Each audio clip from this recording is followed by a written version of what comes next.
Hello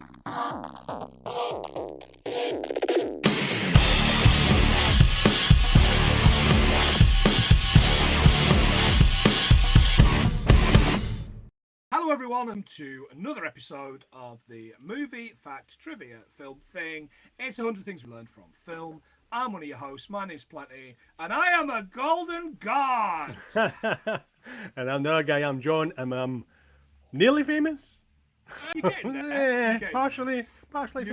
You're podcast famous. I'm known on Crime Watch. John, how are you? All right, mate, it's blazing hot here, so taps off. We're all drinking iron brew and covering ourselves buckfast. Apparently, you can't afford sunscreen in Glasgow, so you might as well just douse yourself in some of that good grape stuff.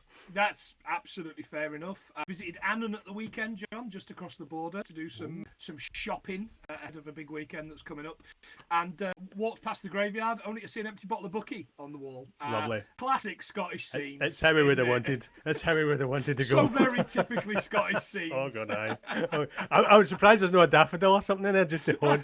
Not this time of year. Jesus. Do you know nothing of horticulture? No. All right, okay. And this week we are inviting one of our patrons, not just a patron, but a real podcast famous person. Oh, blimey, the host of Modern Escapism, certainly in the top 4 characters that play To Dragon's Dream of Scorched Sheep, the D&D podcast, and just all round fucking guy. He's a fucking guy. He's got it all. Oodles, hey up, Money mate. looks a lot. I'm on drugs! You're on drugs indeed. What a line. What a scene that is. Oh, man. So good. Hello, thanks for having me. Don't lead with patron. I want to be like this mysterious cool guy that you just know. No, you just prick that can afford a quid. Or as you were telling us before the podcast started, afford more than a quid. You're holding out on us, motherfucker. Yeah, the decor's changed and everything. Oh, look at that. Some money. It's got soundproofing. That frog's seen some things. Oh, God, aye. It has. Kermit's seen some things. Oodles, you give us a quid a month, which gets you on the spinny wheel. And now you have been pissing and moaning for what feels like probably about a year and a half. Now, bearing in mind, the wheel has been going for close to 2 years now, John, I think. And we still haven't got everybody. And Jesus. This is why I've upped the things that we're doing for patrons, such as giving them a video of their own. So I felt really bad for you, and I recorded your video, a 60-second video, on Schindler's List, you prick. And hopefully I was respectful of your people for this one. It was great. And then My people are proud. I did the spin the same day, and it fucking came up with your name, and I thought, what am I doing here? Aye. You got dunted. Yeah. You know what? I was this close to choosing Blade 2. Well, you gave us options. I chose Blade. You gave us options. You've been on Undone Blade before, and you gave us 3 options. One was Blade 2, and the other 2 things were what? Because the listeners will be gutted we picked this one, but I'm not. Yeah, man. Nope. So it was this one, Almost Famous, obviously. And I can't actually remember what I asked you, what the other one was. What did I say? Superbad. Superbad, yes. Superbad. The reason I put Superbad in is because I've not seen or watched a comedy like that since, and I thought it was like quite recent. No. Is it like 20 years old? Retro, mate. Aye. Something along those lines. Man, we have lived too long. Yeah. And Superbad reminds me of my like teenage years, so I just thought, you never know. But I could come back in 3 years' time. Yeah, and do Superbad. It's fair enough. What reminds me of my teenagers is like Neds or something like that. You know, it's something full of absolute fucking waste men. Yeah. Do you know what I mean? Mine's just train spotting. Train spotting, definitely. Bloody defo, man, in a pub getting wandered with a bloody a puke you. I would have suggested kidulthood, but I was never that cool. You know what I mean? Or kids. Definitely not. Mate, we should have done kids. That's a laugh a minute. Oh, of course, Threads.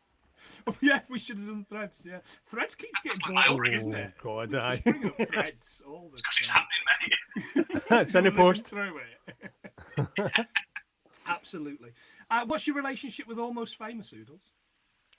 So, when I first watched this film, believe it or not, because I used to be in a signed band, it was a metal band now, not a rock and roll band. We used to tour around Europe, and we had a DVD player on the bus, and one of the guys in the band said, "Have you watched this?" I went, "No. It looks like a girl film because it's got a girl on the front, hasn't it?" Yeah, Of course it is. yeah. And I didn't even know Kate Hudson was at the time.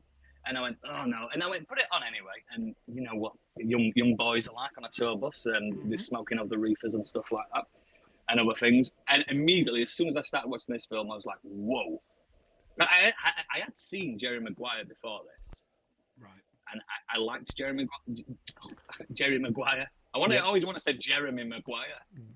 He's the British version. Jeremy the Sterling. I'd not linked Cameron Crowe. No. I were off my head. Yeah. I were high. And we watched it, and we literally we'd pulled up at the venue, and we were like, "This film's got 50 minutes left," and we're like, "They can wait." I'm watching the end. And ever since, it's one of those films that I love, and I've watched every year. I've got the friends to watch it because it went under the radar for so long, and it became big because of DVD. Yeah, no, totally. John, ever seen it before now? No, so but I'd heard hundreds about it, and bear in mind I was probably in the video, maybe the video show when it sort of came out. So it was, so they would be putting on, but I just I don't know, wasn't my thing. I just didn't feel it, and it was too long as well. That's 2 hours and 40 minutes of my life. That's I know what you mean. That's the longest one you've done. Pretty much. Yeah, Rachel asked me this the other day, and it's certainly up there with Forrest Gump. Which Forrest Gump, up until we recorded it, was going to be 2 episodes, wasn't it? It was going to be our first ever doubleheader. It was very overrated film, I have to say that. Yeah, it's vastly overrated, but there's some good bits in it. There's a lot of good songs in it. There's a lot of good songs in this too. Like this. So, for me, right, I'd never seen this until now, and I'd specifically avoided it. And the reason I'd avoided it was I used to go to college with a guy called Rich. I'm going to dox a cunt. Who was a real tryhard, an absolute tryhard, and he was obsessed with this film. We went to Leeds Festival in 2001 to watch specifically Leeds Festival type bands, and he was still banging on about this. Still banging on about this, which is not the right, Anyway. No way, uncool. By the by. Yeah. So I specifically didn't watch it because of that. So I think I owe an apology to Rich now. He's not listening to this, so fuck him. But I think I probably do owe an apology because I really, really, really enjoyed this. Yeah, me too. Me too. So I don't understand why, because it was never my vibe. But I wish I'd seen this at 20 years old. If I'd seen this at 20 years old, it would have absolutely. But as it is, I have a very different view to. My favourite character is very different in this to what everybody that would have watched at the age of 20s probably was. Oodles, is your mic all right? Because it keeps jumping in and out. It's coming in and out. Yeah, it's going from good to tinny. Can you hear me now? Is that that's better. Maybe I'm just too far away. I'm just You're far out, man. Far out. Laid back, motherfucker. Anyway. Sorry. That's quite all right. Let's get talking about this and see how we get on. So, a flop, an absolute fucking flop of a film in the theatres in America. 47 million off a 60 million budget, which was a huge amount at the time for a music film, basically, because it was all licensed music. He flat out refused, Cameron Crowe, to do anything other than the bands he wanted to hear. So he had to pay them more money. Production companies, John? Double. So we've got Vinyl Films. Cameron Crowe launched this film and television production company in 1996. Also got Cameron Crowe. Oh, that was rubbish. I had another one as well. That's a rubbish. I must have deleted it. Sorry, man. That was Cameron Crowe Films. But that was it. Okay. I got Cameron Crowe Films. Yeah. Aye. I had more it's on 1969, gentlemen. The sexiest of years. Ooh, yeah, baby. Yeah. And we're back in San Diego. We haven't been in San Diego for a while. Translation, of course, whale's vagina. As we all know, yeah? Famously. That's a fact. I'm putting that down. It's true. We're listening to Alvin and the Chipmunks, by the way. I know. Right. I know. So, for the first time ever, I've got to deep dive into Alvin and the Chipmunks. And do you know what? It's really, really, really fucking boring. It's not as exciting as you think it might be. Created by Ross Bagdasarian, a record producer, who had a hit in 1958 with Witch Doctor, boys. You know the one. I know the witch doctor. I was in love with you. Oh, Right, yeah, that yeah, one, yeah. yeah. This got to number 1 in the USA and has been covered by Norah Jones, Amy Grant, and the fucking Goo Goo Dolls. Of course. Goo Goo. I fucking hate the Goo Goo Dolls. But I've always been a fan of any song that helps me spell out words, especially CHMBMUNK. Yeah. I specifically spelt that incorrectly, not on purpose, but because I've had 2 pints of cider. She's just stuck to DISCO, big man. You're doing fine. Oh, that's a good one as well, isn't it? Yeah, that's a good one as well. YMCA, but we can't use that anymore. They've took it off us. Oh, no. Yeah. What? Yeah, that's a shame. Has it been cancelled? I can't dance with the boys to that anymore. I know, For exactly. fudge's sake. I've always wanted to go down the Blue Oyster Club and dance to that as well. It's the Pink Pony Club now. Oh, it is, yeah. The Blue Oyster's been... That's a great song, isn't it? Anyway, we're not here to talk about it. There's a Santa in shorts, and I always feel really uncomfortable when I see a Father Christmas in warm weather. The man who was in Australia for Christmas. It's not right. It's not right. I also saw a Santa in shorts in Thailand. He had the Santa beard and hat on, but he had an Hawaiian shirt and shorts on in Thailand. Was it tie-dye land? Yeah, Thailand. That works. It's very strange. It's odd. Yeah, it is weird. She's Elaine Miller and her son William, little boy William. John? No. No, they hadn't written it when you were at school. No. It's development stages, I assume. No. We were still on porno. Translating the. Oh, nice.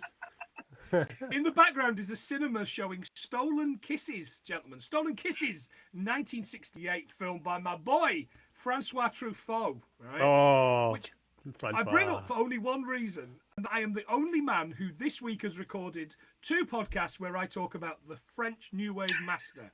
Take that, Karina Longworth. It's crazy that all 3 of us know who that is as well. Isn't it weird? No, it isn't crazy. It's No, that's true. We are podcasters after all.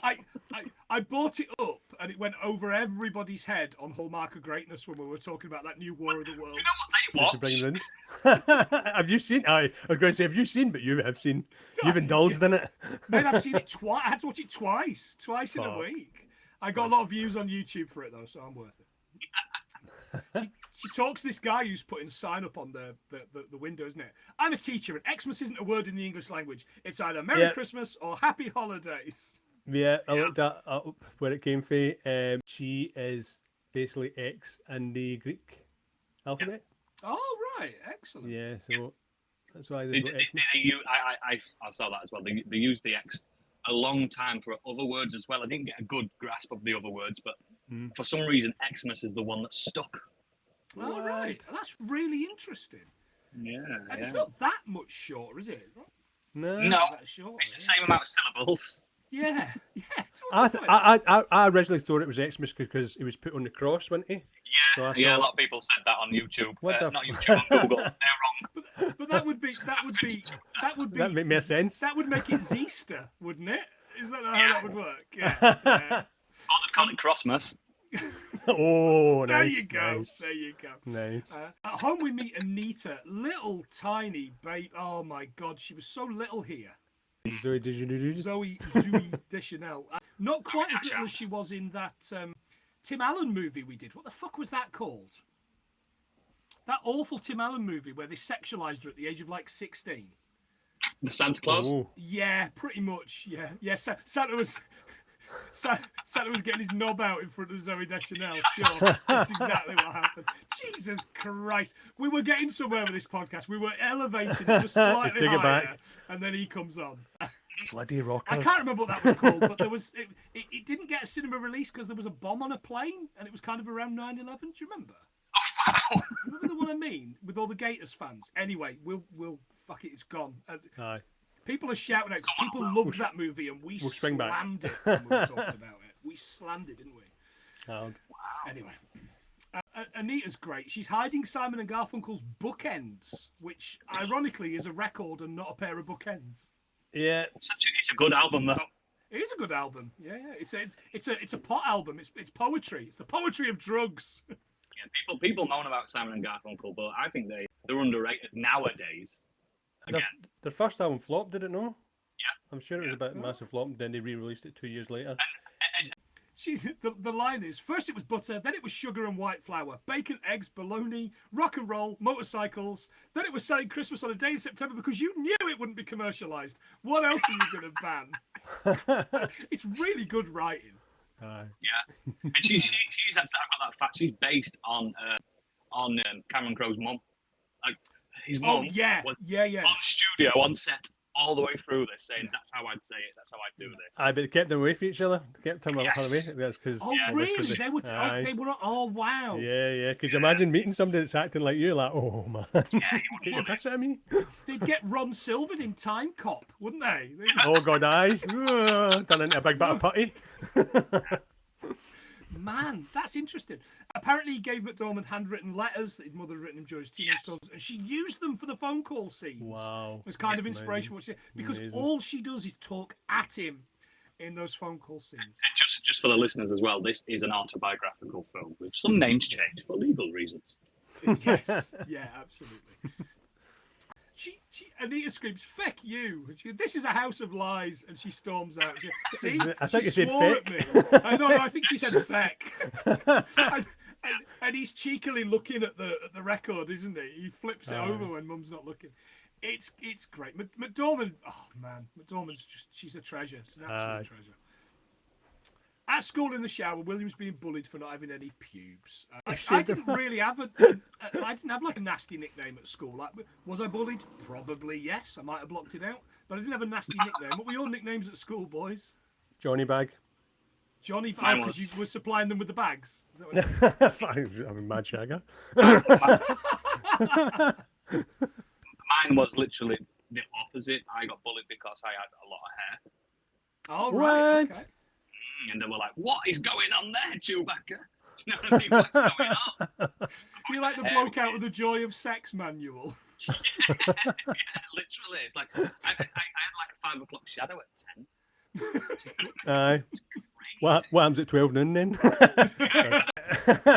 So pubic hair serve several purposes: acting barrier against bacteria and friction. Friction, man, fucking hell! I was whipping them off. That's why I've never set anyone on fire. That's my wife. Like the Kings of Leon. That's why they're shaving their pubes. These pubes are on fire. Yeah, okay. In the car, Anita tells Elaine that they need to be honest with William. He thinks he's 12 and skipped a grade, but he doesn't know that he skipped a grade as a kid in first grade too. And he also didn't go to kindergarten. She taught him everything. Like, what the hell is she telling? He's so cross. He's so fuming at her. He's like, it's some brilliant kid acting, this, from Loudfellow. Oh, no, the kid's good. Yeah, the kid's really good. She says, "You robbed him of an adolescence. Adolescence is a marketing tool." Now, am I alone in thinking, lads, that this is good parenting? I mean, little William, off Cameron, as he's supposed to be in this, he was a very smart kid. So she clearly skipped him grades because, remember, she's a teacher. She's a professor. And she thought, he doesn't need this. Nowadays, it'd be classed as like I don't know, like mental a new method, like really cool, like yeah, of course. Then it's like, I don't think he's lost fundamental like social cues. Social skills, yeah. Especially when he's shaving his pubes off. I had them today. That was so funny. If Carl Jung had done this, they'd be celebrating him. Do you know what I mean? It's a completely different. Progressive, wouldn't it? Yeah, progressive. But as it was Dartman's girlfriend, you know. Dartman. It's a no-go. That might have been William's dad in this. You never know. Dartman might have been his real dad. He says he had a heart attack. What he actually meant was he was exploded in the lab out of a window. And changed his face and walked away as Ash. Literally. Same universe. It's the same universe. He's not allowed near him because he's just angry at everything. He's good. This is part of the Dartman extended universe. It's exactly what it is. Yeah.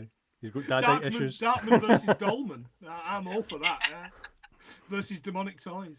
Let's just make it happen. Let's make it happen. Especially now he's willing to do comedy stuff. You know, Neeson doing comedy stuff. You know, we watched Naked Gun the other night, and it's phenomenal. Like everyone just said it's so good. Aching with laughter at the end of it. It's what you want. If it had been 10 minutes longer, I might have had a heart attack. You I mean, that's probably what it is. I am not a well man. Back home, Anita puts on America. This song explains why I'm leaving to be an air stewardess. Sure, it does.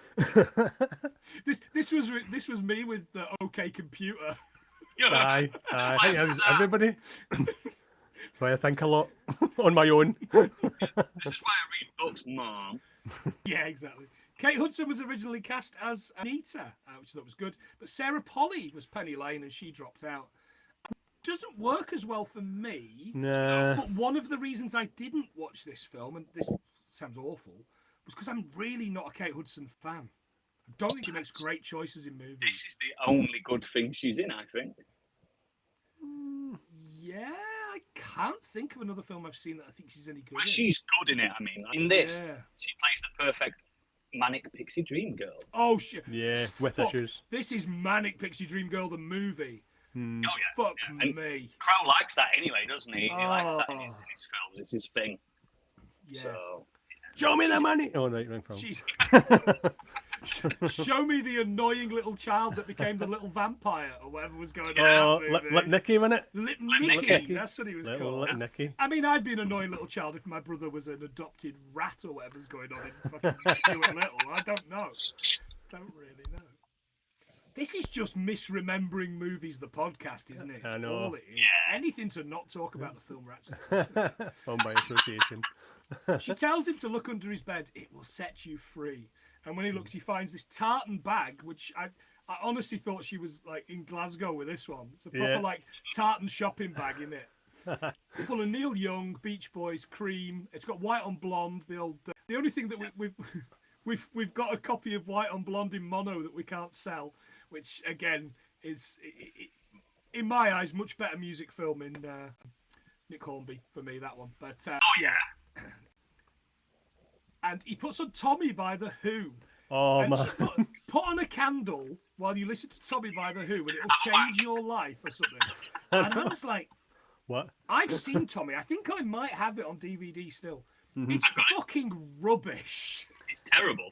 Oh, it's atrocious. See me, feel me. It's Touch just me. that. See Just me? that No, you for can't. 2 hours. Sorry. That deaf, dumb, and blind kid sure didn't appreciate how good that Addams Family pinball machine was. Aye, Do you know what I mean? or that pretty bird was pretty bird. Pretty. Jesus. More films not related to this at all. Yeah. Fast forward to 1973, and Lester Bangs, music journalist and editor of Cream magazine. off. John, we did Cream magazine in something. I can't remember what it was, but we That's it. definitely did. Someone was reading Cream magazine. We've done 188 of these before today. I ain't going back through all of them to find it, and I Ain't didn't doing keep all that. the notes. He's back in his hometown and talking about the bands the radio should be playing. He is just he's Philip Seymour Hoffman up to like 11 million. but Yeah, he's yeah. also coked off his fucking nut, Oh yeah. isn't he? He Because is, that's the in character. this he is. Yeah, he filmed all his bits in 4 days. Yeah, And Lester Bangs is a real person. He's a real music journalist Yeah. from Cream and Rolling Stone and stuff like that. And apparently, Lester Bangs in real life is not a coked up journalist. right. Oh wow. He's one of those teetotalers, you know what I mean? That work first, hang about with the stars, but work first. And the words that he says in this to young William, he's all correct. It's all the real stuff. But when you see Philip Seymour Hoffman saying it, it's like, you're coked up, You're mate. Like, fucked tell him up. that. All of the scenes that he filmed, he'd got the flu during the 4 days apparently. So he's Yes, medicated in so many ways. Yeah. And he's probably fucking freebasing or something. You Oh, know, he's hankies speedballing his everywhere. way through you know what he was like. I mean, When he does these R.I.P. little and all dances. that. Yeah, I don't think he was ever better than in Boogie Nights. I fucking love him in Boogie Nights. Mm, And aye. I think we absolutely one day we're going to get the right guest for Boogie Nights. I mean, I would love for somewhere out there to be an 70s, 80s porn star that wants to come on and talk about. Like, but Diggler. they're all dead. they're all dead, and so it's never going to happen. But fuck, I love Boogie Nights, and I feel like it's something I should watch at least once a year. I think your guest that you have on for that has to prove that they've got a big wanger. Yeah. And then they show it. Yeah. They're Also not On on. screen. They're a show or Yeah, not a on goer. screen, on screen. Yeah. Patrons only. Patrons' choice. Aye. We can't put that as a short because it will obviously Hey! self-conscious. Hey! It'll be across 3. Literally, flop. I did write here, Lester Bangs. No, it doesn't. It's a shithole. Well done. Not references for our American friends, that's for sure. And now Manchester. graduating William is talking to him. He's in graduating year at least. He says, "What are you, the star of your school?" He says, "They hate me." You'll meet them all on the long journey to the middle. Which, That's good. fuck, I wish somebody had told me that. I That's wish good. somebody had Such a told me good that. phrase. Yeah, but they wouldn't have told me that because I'm still on my long journey to the middle. I Still can on the assure way you. up. Jack Black and John Favreau both auditioned for the role of Lester Bangs. They go for coffee, and I've written it. I've copied and pasted this verbatim. You cannot make friends with the rock stars. If you're going to be a true journalist, you know, a rock journalist. First, you never get paid that much, but you will get free records from the record company. Fucking nothing about that is controversial. God, it's going to get ugly. They are going to buy you drinks. You're going to meet girls. They're going to try and fly you places for free, offer you drugs. I know it sounds great, but these people are not your friends. You know, these people want you to write sanctimonious stories about the genius of rock stars, and they will ruin rock and roll and strangle everything we love about it, right? And then it just becomes an industry of cool. Man, he's so good. Yeah, he's good. so good in it. Good delivery. Yeah, he is really. So good. But yeah, good delivery if Lester Bangs was from fucking Nottingham. Yeah, you know what I mean? From Shottingham. Mate, you better believe it. He asked him to do 100 words on Black Sabbath. He says he will pay him $35. Yeah. Just so you know, they don't get paid by the word. I double checked. Yeah, I do right, as well. okay. And I've got a few journalist mates that still do it now, and they were, I asked them this: have you ever been paid by the word? And he just laughed at me. Aye, Is yeah, it? yeah. Because I looked at it as well, and the internet even laughed at me. I'm like, all right, okay. Imagine 2,000 words. Yeah, that's a pound a word. Imagine. Exactly.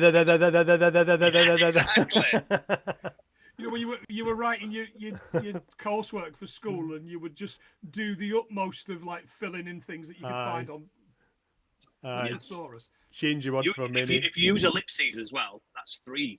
Oh, You know what I very mean? good. Yeah. At the end of every sentence. $$73 today would be $246. Hey, that's not a bad wage for That's you. all right. It's all right for what, for a child? He's 15. Yeah. You didn't know exactly. Elaine drops him at the Sabbath gig and shouts after him, "Don't take drugs!" And everyone's saying, Everyone Everyone just shouting listen. "Don't take drugs." Crowe claims his own mother actually shouted this at him from his front porch as he left on tour. Oh, nice. I mean, you would Nice. never get over that, would Yeah, you? yeah. Like, you would be. My mum was more like, bring drugs back. with you." Hi. Share. Don't have them by yourself. My mum was more, "Who's my son?" Oh. This explains a lot. Yeah. Oh yeah. I shout into the internet for attention once a week. Yeah. That's how it works. He heads to the stage door at this Sabbath gig, but he's not on the list, and he tries a few more times. I love, by the way, the jacket of this bloke who's like letting him through the door. He looks like fucking Heidi Hyde, doesn't he? Ah, he's a teddy boy, wasn't he? I was like, what the fuck he is this looks guy? like Puntins. Pontins. He meets Penny Lane with her girls, the Band-Aids, which Yeah, they're not groupies. they Yeah. are not groupies. Yeah, yeah. They're I here because they love the music. But I looked him up. I looked up groupie. Does he really give you much? Just literally just says to you, the term groupie originated in 1965, very specific, lightly in the world of rock and roll. That's it. That's all you get. I could have got that. Not to be confused what was coined in Glasgow in 1965, which was gropey. Groupie. Indeed. Palexia and Straya are two others, and they introduce themselves. And we also meet Sapphire. Oh, fucking Feruza Balk, man. Aye, yeah, she's something else, isn't she? Oh, I love her. We are the weirdos, mister. They get in, but he doesn't. Penny says she's going to send somebody for them. She's going to get him in. Penny Ann Trumbull, born July the 3rd, 1954, also known as Penny Lane, is an American socialite. She's not dead. Philanthropist, businesswoman, and entrepreneur. During the 70s, she formed the Flying Garter Girls, which sounds like... Was that not what Robin's parents were in before they got fucking murdered in Batman? That's the Flying Graysons. All right. Oh, So- ruined it. He ruined it. Slightly less camp, the Flying Garter There Girls. behind me, There look. he is. There he is. Menacing. A group that travel around the country as groupies, but apparently weren't for famous rock bands.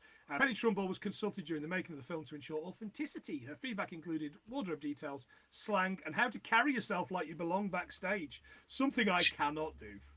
I also got on this that she instituted the no sex rule, Oh. which differentiated them from groupies to band-aids. However, in this film, Oh, yeah. Yeah. They're all Never, gay. sex everyone is happening. Yeah. We know. Yeah, Palexia's getting the piano played throughout, isn't she? Her Slightly full different name is film. Alexia Aphrodisia. Palexia. Oh. Aphrodisia. Little Anna Paquin, isn't it? Yeah, she's getting Yeah. rogued all over the shop. She's getting purely rogued. By the way, if you like Rogue those X-Men films and you want them fucking ruined for you, pay some money to Modern Escapism podcast because they've done them all on their Patreon, all of them. In fact, so much so, Oodles, it's one of those that I've worked my way through the first 3, and then I was saving them, and then for some reason I lost all my fucking settings on my podcast app, so I need to go back in and start listening to those again. Oh, you do. I There's some shocks. Trust me. He's the juggernaut, bitch. Yeah. Fuck that film. Fuck that film into the fucking fire. Just then, a tour bus shows up with the band Stillwater on, and William introduced himself to the band. Yeah. We play for the fans, man, not the critics. Cracking bus though. What a bus. It's I'm so glad you got the bus. 1962 Eagle Model 1. Oh, that's beautiful. Great Beautiful bus. Stunning. He knows the band and reels off some thoughts on the latest record, and they go for it and basically call him in with them. William interviews the band and recording what they say, or at least Jeff. Yeah. Jeff Bebe. He just doesn't shut up. It's Jason Lee. No, not that Jason Lee, listeners. Skateboarder Jason Lee. Not that he's got a pineapple on his head. Nottingham Forest. Strike. Alvin and the Chipmunks, Jason Lee. Oh, fuck, yeah. It's all cyclical, man. It's all cyclical. Coming back. Fucking Right, yeah. hell. With a t-shirt, his in face on him. I couldn't believe that. Like, what the fuck? Yeah, well, I love it. Chipwreck. He's got in this film what's known in the trade as lead singer syndrome. Yeah. Where you think the band is you. Yeah, all you do is sing someone else's lyrics and clap your hands or use a tambourine sometimes. Yeah. Trust me, I had it. Big tambourine fan, eh? All right, Liam.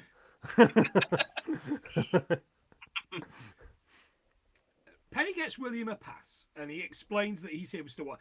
This her having the pass for William thing just feels really kind of weak. It's like, oh yeah, you're here already, but I got your pass here, and it's kind of like, and I'm sure it isn't that, but I just think it's the delivery on the particular line. It's like, oh yeah, I was coming to get a pass, kind of thing. You're like, yeah, I've met people like that. They keep calling him Opie, by the way. The Opie thing that they're doing is Opie Taylor. Opie Taylor from the Andy Griffith Show, which was 249 episodes across 8 seasons between 1960 and 1968. It was almost sexy. Opie was played by little baby Ron Howard. There you go. I'm going to Emmett's Fix-It shop to fix Emmett. There's your Simpsons and Charles Bronson reference, listeners. You've got them in 2. That's it. I would like to say I'm not doing any more, but there's definitely at least one more Simpsons reference. He explains that he's here with Stillwater. He doesn't need the pass. They discuss how old they are. And they both line about their age. They work down from 18, and she's like, yeah, I am 16. And he's like, yeah I'm 15. And she's like, she is. Fuck. Yeah, she's 15 in this as well, apparently. Oh, right. Oh, wow. Okay. That's when I looked it up to double check, and Penny Lane has, in real life, failed to admit how old she was. By the way, there was supposed to be. It was when they were following the Allman Brothers, not Stillwater. Yeah, I got that. Yeah. And she was apparently 15 when she was Jesus. being a band-aid for the Allman Brothers, and they don't like that. They don't like that out in the wild. No, I'm sure they don't. She was only 15 years old. Other nuts are available, by the way, listeners, other than the Almond Brothers. I know. God, people that actually like music listen to this get fucking raging, aren't they? People that love this movie are going, these you awful men, you terrible men. It's terrible.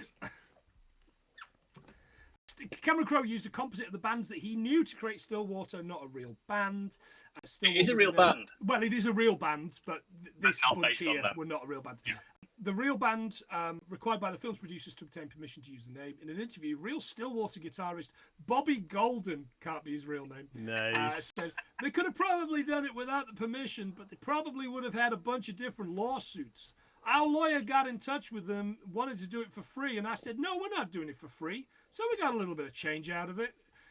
It's real musician stuff. Yeah. Where's he It's from? good stuff. It's Doncaster.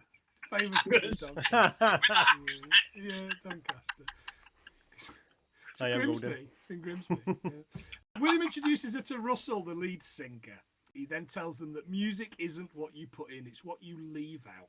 Russell's the lead guitarist. Oh, sorry, the lead. Yes, he is the lead guitarist. Not a lead singer, because of course we've already talked about fucking Jason Lee's character. Yeah, he's the lead singer. Yeah, he's the lead. But he is the most popular member of the band. Let me see.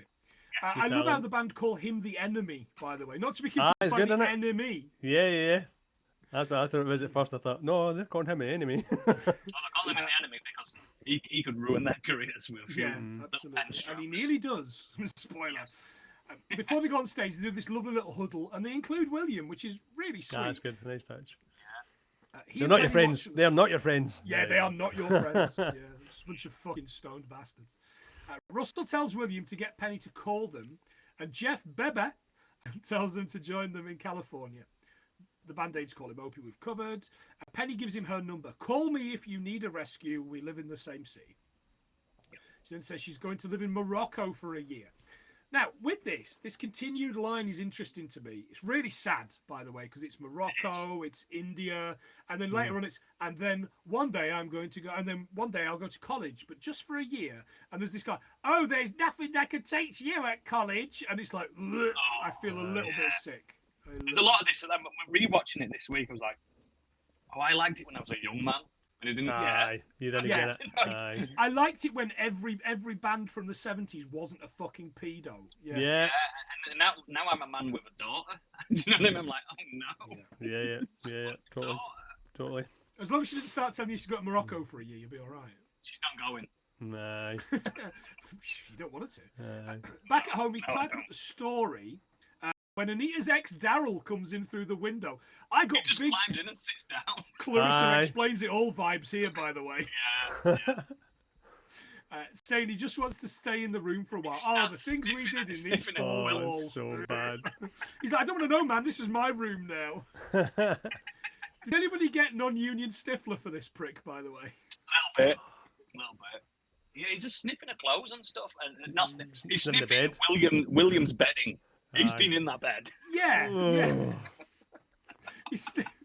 And, he's 15 now, and when I was 15, you wouldn't want to sniff my bed covers, I'll tell you that. Oh, his bedroom stinks. I've got a 13-year-old boy. Yeah. His bedroom stinks. I don't go in. Awful. Awful. Yeah. There's plates under his bed. There's plates with like mate. beans under his bed from like 4 weeks ago. Jesus. He's a scrub. It's only going to get worse, pal. It's only going to get Oh, worse. mate. Ugh. Later, Mom gives him money to go to LA. I love this. It's like one of only 2 mentions of Dad. Yeah. And she's like that. And there's the money I owe you. And she's like, yeah, it's much funnier when it was much funnier when your dad did it. And I'm I get the joke, but I don't get the joke. But I feel like I need the context of Dad doing it. Yeah, doing it. But Aye. it's proof that she's trying to be both parents. Aye. And it's so sweet. She's. Mhm. I I think she's my a view great is mom. she is. She's a great mum, and she is my favourite character in the whole movie 100%. because 100%. Because I am 45 years old and this woman is meant to be 30-something. Yeah. So I am closer in hold it age to together. her than I am to any other character. Yeah. You know what I mean? I think she's so... Yeah. And I have that anxiety, in spite of the fact I don't have any kids. I have that anxiety for her as a parent that she's having. Penny picks him up, and they have this sweet relationship throughout. And any scene where it's just them talking or just them growing together is good for me. It really is. The thing is, right, and you can see it from the moment they met, he is madly in love with her. Oh, yeah. He doesn't know what the friend zone is at all. Mm-hmm. Like he was friend zoned from the second she clapped eyes on him, that he fell in love with her the second he clapped eyes on her. Yeah. It's such a weird dynamic, and he's so young not to notice. Oh, absolutely. Oh, yeah. Penny has a thing for Russell, but he has a girlfriend. She cannot say his name. She knows everyone at this hotel, and we get the whole "I'm going to India, I'm going to college for a year" thing. By the way, in this scene, little baby Jay Baruchel. Tiny baby Jay Baruchel. I assume this is before they got his dragon for him to train. I thought this was his first film, but bloody isn't it? It turns out he was in a show called Are You Afraid in the Dark in 1990. Who knew? Oh, right. Yeah. Not to be confused with the terrible movie film. No. No, that's not called Are You Afraid of the Dark. That's the TV show, Are You Afraid of the Dark. The TV show, the Nickelodeon show. That's the Nickelodeon one that was like the Goosebumps rip-off. Oh, that was good. Yeah, there were some good episodes of that. Yeah. They used to throw sand on the fire at the end. And they did? Man. To have a fire and to have sand as a teenager. I know. I'd like some sharp sand in the garden, because my dad was always halfway through doing jobs. Do you know what I mean? Sandcast. He sees this guy as he's walking by. Hey, you're that comedian, Leonard. Bite me.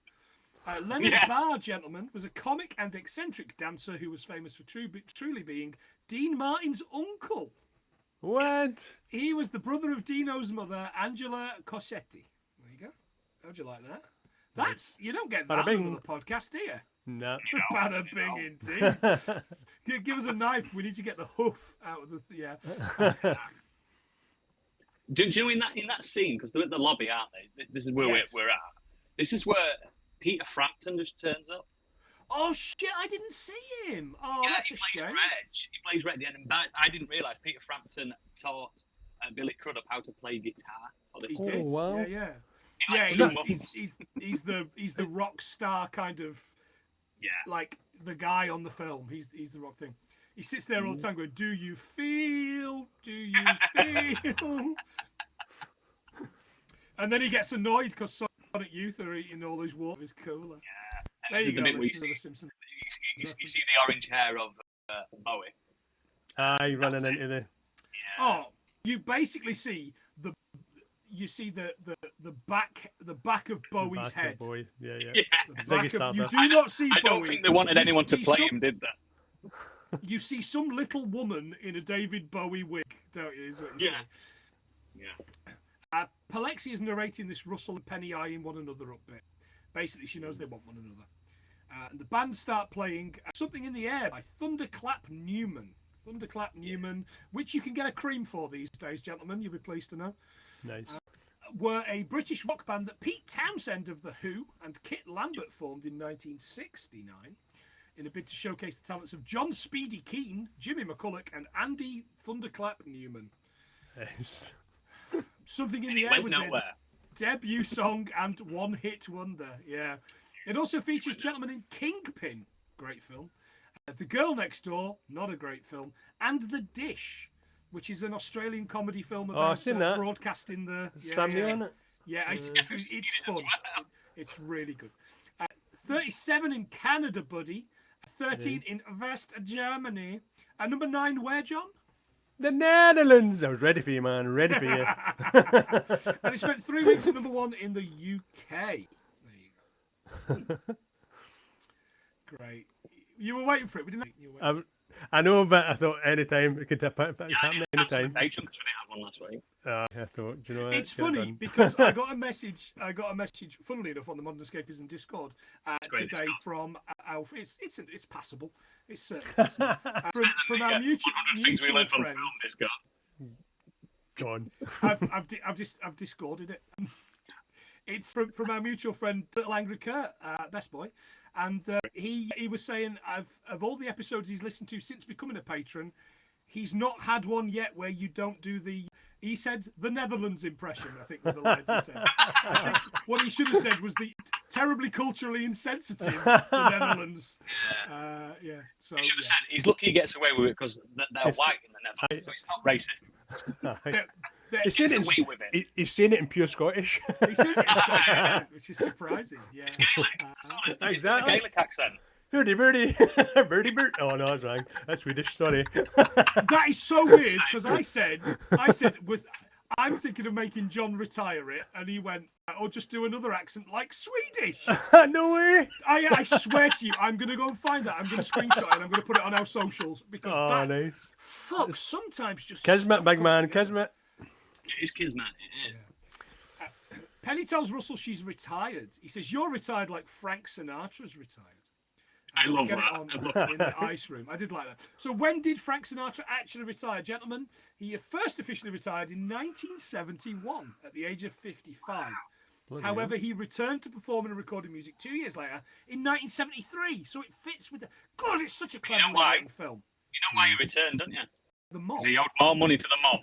Correct, yeah. As a pretty big music, not anything else, Sinatra stan, I certainly don't like the Cannonball Run 2, that's for sure. Look, organised crime is nothing to be ashamed of. If you like Sinatra, you like Sinatra. I like Sinatra too. Fuck it. Yeah. I mean, if I don't know, if the mob wants to sponsor this podcast, I can't be honest. I'm there for you. Cannolis and fucking guns down the back of toilet cisterns. I'm involved. Do you know what I mean? Absolutely. He continued to perform and record to the mid-1990s with his final public performance in February 1995. He retired from life the 14th of May 1998 at the age of 82. Jesus. Dead, eh? Heavy deed. What guy? Didn't even see the Millennium, did he? Heavy The party of the No. century. No.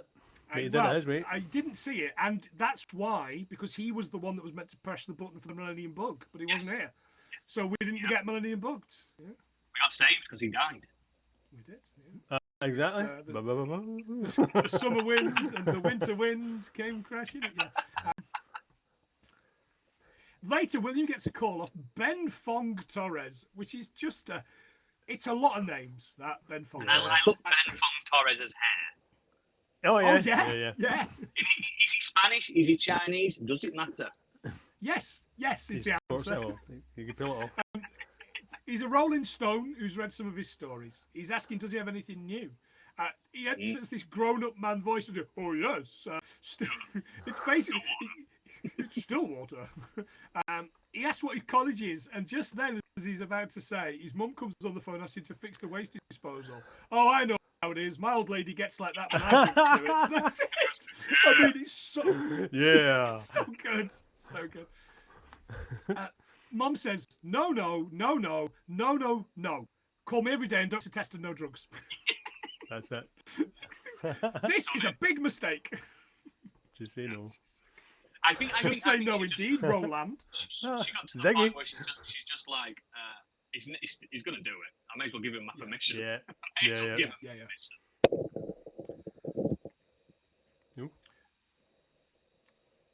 Billy Crudup had never played guitar before, so Peter Frampton and Nancy Wilson have helped him learn.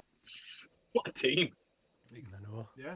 Nancy Wilson and Crowe, who were married at the time, co-wrote 3 of the 5 Stillwater songs in the film, and Frampton wrote the other 2, with Mike McCready of Pearl Jam playing lead guitar on all of the Stillwater songs. It's so cool, isn't it? It really is. Do you know what? The fake album that they released is great. Don't know if you've listened to it. Listened. I've listened to a bit of the soundtrack. Right, okay. Like Fever Dog is a I like Fever Dog. I thought it was pretty good. Fever Dog was I think Fog's one of the Frampton ones, isn't it? Yeah, you can tell. You can just tell. In this hotel, we get a really good heaping moment. Don't we? You want mint for pillow? You want miss you off? Russell's telling him to go away. Penny opens the door in a sheet. Just come to the interview tonight. Fuck this scene, by the way. I love this interview. Kyle Glass as the DJ that is stoned as fuck. Oh, it's so good. I know people now today that are like that, where you're having a deep conversation and they go, Yeah. and then they get back to it, like they actually hear what you're saying still. Mm-hmm. Yeah. No. They just need that.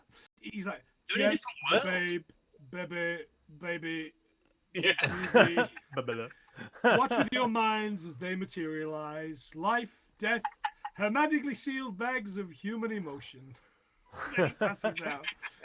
And we get this So Russell good. bit asking why he has to wait until they're being interviewed before he says something He nice says he about loves him. them. Aye. Yeah, and as the song ends, he wakes up and outros. Well, I think that went well. And he's out. really He's back good. in the room. So Back in the room. professional. Aye. I mean, it isn't. That but it that is. blue cheese weed is strong. That's some strong shit. That doobie that he's got looks stinking, doesn't it? It looks absolutely stinking. That's skunk. That's pure skunk. Yeah, absolutely. Up in William's room, Sapphire answers to Mum. She's on the phone. Is this Marianne with the pot? I used to be really proud of him. He loves and respects women. He's having a great time. He's doing a great job. And that's more than I said to my own parents. Yeah, this is a maid speaking, by the way. Again, I know. Just at the end, it gets cuts off. Oh, that's brilliant. so fun.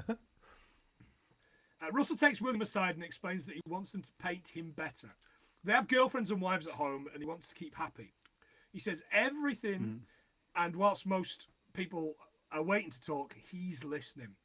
I'm telling secrets to the only guy you don't tell secrets to. He says, we'll do the interview tomorrow. It's friends tonight. And this is where we get the whole thing of he can't seem to get Russell. And this is, I think, I want to say this is probably about 50 minutes in, an hour in, and we're learning that, okay, the Russell thing's going to happen. It's going to happen. It's going to happen. So instead he talks to Larry, the bass player. String instrument. I thought, no, I'll just do bass. Okay. What's the chemistry you add to the band? I'm the bass player. I'm the bass player. Yeah. Take that away, and what chemical would be missing? The bass. And he just goes, okay. It's really It works. It works. Really good. The next gig, Russell gets electrocuted by his microphone and collapses. And the venue owner has a fight with Dick, the manager, and they try and leave. It's proper bum fight stuff as well, like rolling around. Do you know who the venue owner is? It's I Lara. thought Oh, I was going to say the manager, Lara Croft. No, it's Mark Moran. Well, really? Is it really? Because I was trying to place him. I initially thought it was one of the South Park guys. Yeah, You know, podcast so royalty, Swish. Mark Moran. Oh, wow. Okay, good spot. Yeah, there you go. Put that in your. It's okay. it's in the facts. It's in the movie. It's on record. It's indeed it is.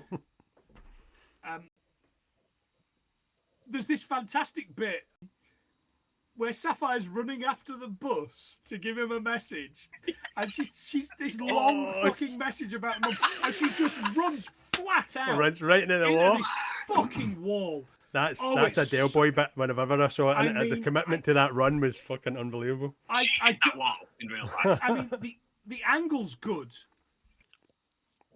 The angle is perfect. And she hits it. Obviously, we don't see what's on the other side, which is a huge she's got a fucking mattress. inflatable crash mat. Of course it is. Oh god, Yeah. You know, but you don't see a fuck me, bounce back it's off it, so that's good. No, but you don't, because by the time she's bouncing off it, the fucking the Bus is away. Yeah. bus is through the gone. tunnel. Yeah. That's so good. You can't talk about that scene without talking about Mark Moran having a fight with Noah Taylor's character, the band manager, Dick Roswell, by the way. That's his name. Dick Roswell. I like Dick Roswell. Yeah, that little fight that they have, the little scuffle. twink fight. Twinks can't fight, and they're That's twink right. twinking over. It's so It's got a whole bunch of that bit out of Once Upon a Time in Hollywood where Bruce Lee. where he knocks out Bruce Lee with one single fucking punch. Yeah, it's so good. Fuck, I love Cliff. I'm so looking forward to that Cliff movie that's coming out. It's coming soon, mate. Coming soon. Yeah, indeed. Yeah. Right, okay, go on, lads. Top 3 people in music that have electrocuted themselves at gigs. Keith Richards' self-described most spectacular show ended with him in an unconscious heap on stage after being electrocuted when his guitar accidentally made contact with a mic stand. Audience members said Richard flew backwards in a spark of blue light. Wow. Kesha, gentlemen. Kesha was electrocuted on stage in a sensitive area. Part of Kesha's tour wardrobe included a quote-unquote flame-shooting chastity belt, which apparently malfunctioned. I mean, how could it not? She gets. She explained the incident saying, "It just kind of freaked me out because all of a sudden my body started shaking violently and I was like, what's going on? Either I'm having a seizure, an orgasm, or I'm being electrocuted. Or the aliens have come down and I'm being zapped into a spaceship." Sure, love. And finally, Kiss guitarist Ace Frehley's on stage. That's the one I remember. Sparked some creativity after nearly dying during a 1976 show. He placed his hands on a railing and his guitar and accidentally completed an electrical circuit. Frehley said, "Passed before his eyes. The experience was so profound, it inspired his next song, Shock Me." Shock. You also missed a big one, because I looked into this as well. And oh, go on. The seminal artists, Jedward. Oh. One of them, I don't know which one's Jed or which one's Wood, but one of them got electrocuted very badly in Glasgow. It was Edward. Right. And he fucking deserved it. I love the fact that you called them Jedward as if you're describing the Tim Burton movie Ed Wood. About the I don't know the director. It was either Jed or Wood. I don't think that's what it's about. I assume they probably look really good in cashmere sweaters, but I don't know. I'm not sure. Well, the Again, Jed what a so fucking great movie that is. I would love someone to fucking pick that so we can talk about that. Yeah, it's great. On the bus, one band member is reading Ring magazine, and William's taking photos with this gorgeous Polaroid camera. Yep. By the way, that pops Do you know how down much at the they cost now, by the way? Nope. I found out. The new ones, I think we've done that before. Was it not 150 quid or something?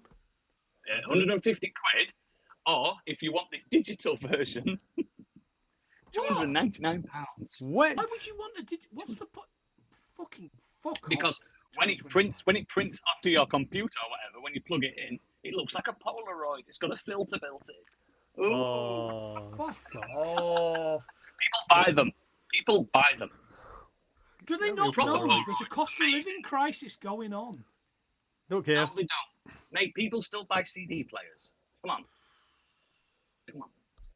I think the only CD player we've got in our house is possibly my PlayStation. I wish I didn't buy it for that. Exactly. See, when you see one in a car now, you're like, how old is this fucking car? What's this? Is this in an ashtray? You might get your fags in there. You don't have to take the front off of it anymore because nobody fucking wants them. I know. Remember that? All People the wanted it. fascias. Aye. Put the fascia and put it in a little case. Yep, and carry it about with you and put it beside your cigarettes in the pub so everybody knew. It's a Kenwood. It's expensive. That's right. Yeah. Oh, it's like 200 quid. I got myself a bush. Nobody's going to steal that bush. Nobody's going to steal that bush. We've already heard he didn't have any pubes at school. So bullshit, mate. Johnny Pubes, that was my nickname. I told you that, Johnny Pubes.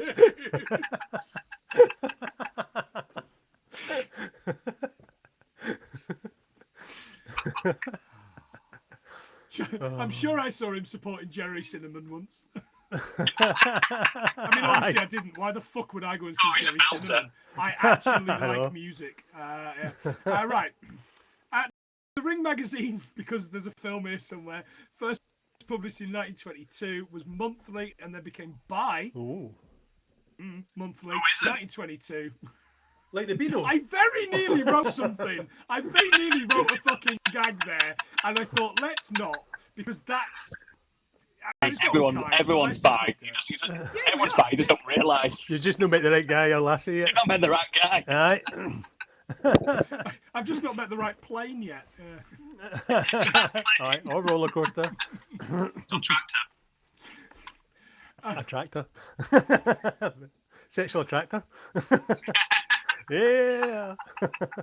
Cancel the show. And we're off. No, it's great. It's literally for 5 people. This. Nobody else. Fuck 'em. Right.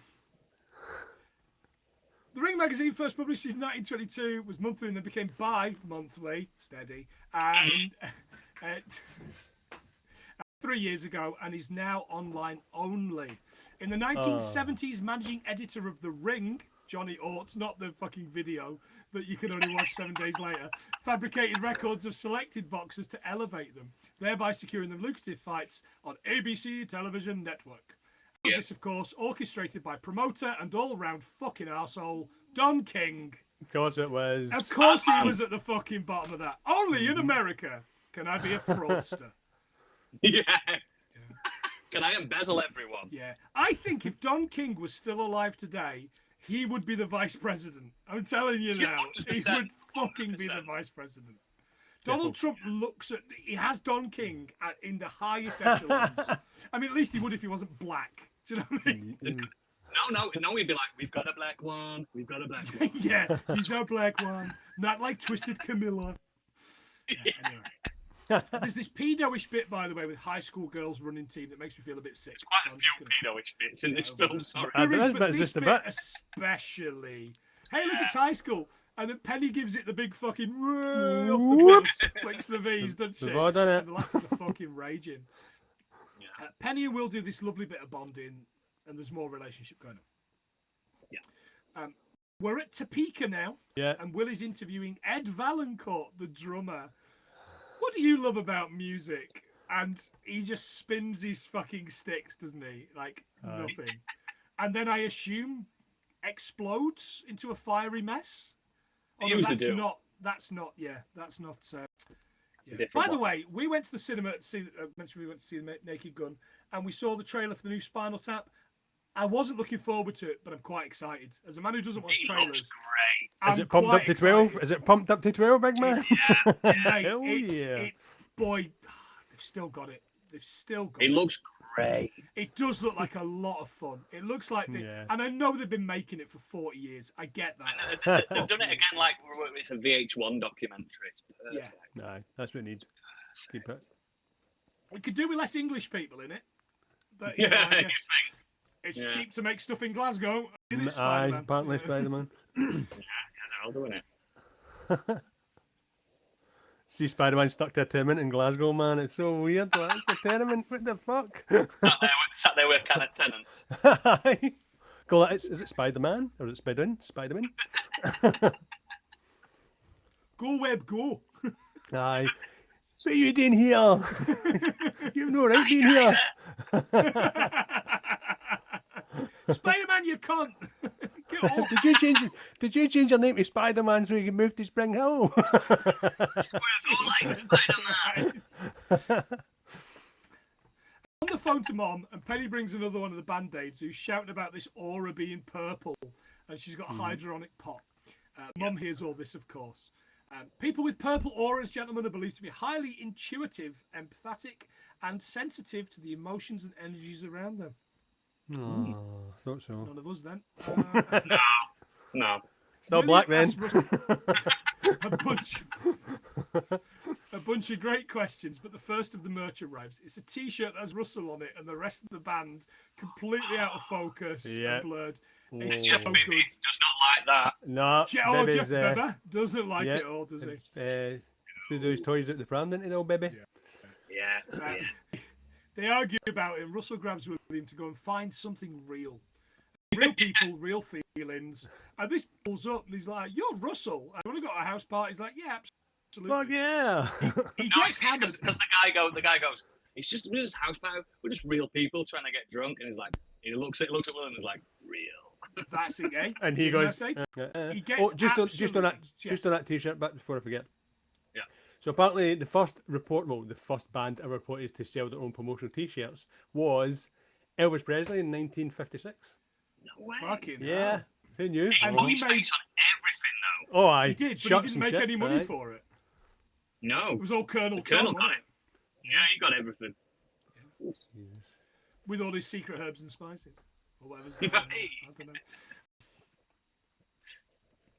Russell gets hammered, and the line is, in 11 years, it's going to be 1984. Think about it. And the amount of conversations I have had with absolutely stoned to fuck guys who just go, think about that. No. Think about that. No. Yeah. The earth is flat. Think about that. Yeah, I know. yeah, sure. How did they get the holes in the waffles? Think about that. Think about that. I don't know. This kid turns to him and goes, "Hey, you wanted me to see me feed a mouse a snake?" And I went, "It's fucking Road Trip. It's Tom Green Yeah. in Road Trip." Yeah. And Back again Tom in Green in Greenville. Road Trip, this ripped him off, but of course it didn't, because this is the fucking original. But I didn't know that. Yeah, he has to wait days in Road Trip, though, doesn't he? He does, yeah, because he's not hungry. Yeah. Eat a mouse. Previous episode, by the way. Yeah. Very no, early episode. Still for a us, classic, Charlie. though. I was still a good. I enjoyed that Yeah, episode. first 30 episodes, I think. He then drinks a full pint of beer with acid in it. And Yeah, William boy, shouts, let's go. "Please don't anyone else give him any more acid." And then he goes, "How do you know it's kicked in?" Smash cut to him on a roof, giving it the "I Yeah. am a golden god." Yeah. Fun fact And you- about acid, if you haven't got any. Oh, I wouldn't know anything, mate, but I'm sure you, Why I do mean, you you think it would. wa- If anyone here would, it's you. Why do you think it was invented? Oh. The military, done it. it was a weapon. It's the military, yes, it Yeah. was. It was to do with propaganda as well. It used to when people are on acid, they're quite placid, aren't they, and quite do Oh, yeah, anything yeah. you want. Yep. And do you know how much acid costs in comparison to 1969 No. today for an acid tab? Today it costs £200 for an acid tab. Wow. What? One tab? One tab. Fuck off. 20 years ago, when a friend of mine used to take acid quite When I was on Oh, it, someone that's you- when I was someone you kicking two in. knew. Right. Yeah. I don't know this guy anymore. He used to get them for about a tenner. I was a fiver for a microdot. Honest you're to older God. than me. Jesus Oh, Older than love me. it, I love don't it. think they do microdots anymore. I mean, I think Yeah, it's just I just- like a aye. ream of acid. a full waffle of acid. No, like one of them fruit wind-ups of acid. That. Is it on dot matrix Yeah. paper? Yeah. But It's that's a what really Google in. told me anyway. That's what Google told me. Right, I've not nice. bought acid in a long Thanks, time. thanks Yeah. Google. Thanks, Google. He also gave me Frank.com's website. Talk to Frank if you've got any Oh, jobs. I forgot about Frank. Is he still kicking Aye. about? Still Is there. he? Frank's still going. He's still going. Is Jeeves still about? Where the fuck did Jeeves go? No, he's on acid. He joined a commune with Peter and Sheila Jowers. That's where he He's Aye. in Tibet now. He's in Tibet with bald head. And that paperclip from Microsoft. Yeah, They're all well, there, yeah, man. They're all Clippy's there. not on acid. Clippy's not on acid. Clippy's straight edge. Aye, he's old school. We get the tell Rolling Stone my last words were, "I'm on drugs." He jumps off the roof into the pool, and the next morning Dick comes for him. William still doesn't have his interview, but it's time for him to go home. On the bus, the band are all looking unhappy, but they start singing along to Tiny Dancer, which, let's Yeah. be honest, lads, how could you not? I know, it's one of them, innit? Fucking gets you every time. I think it's like the second best Elton John song ever. Oh, behind? Candle in the wind? No, Don't think no. so. Sandal in the bin. My favourite Elton John song is the most racist one, Indian Sunset. Oh, right, okay. I'm God, glad you didn't go I Benny know. and the Jets. 'cause that's shit. Aye, Crowe was Ben in the Jets. I think Tiny Dancer's something special. It's certainly better than It's a Crocodile great Rock. Yeah. Yeah, what isn't? Wasn't in the script at first, this scene. Crowe added it during rehearsals when he noticed the cast often sang Elton John songs between takes. Yep. And in 2010, Rolling Stone ranked the song number 397 on their list of the 500 greatest songs of all time. In the 2021 revision, gentlemen, it was ranked number 47. What? Yes. Where it needed. Had to Music change is your heart. getting fucking worse. Ah, no shit.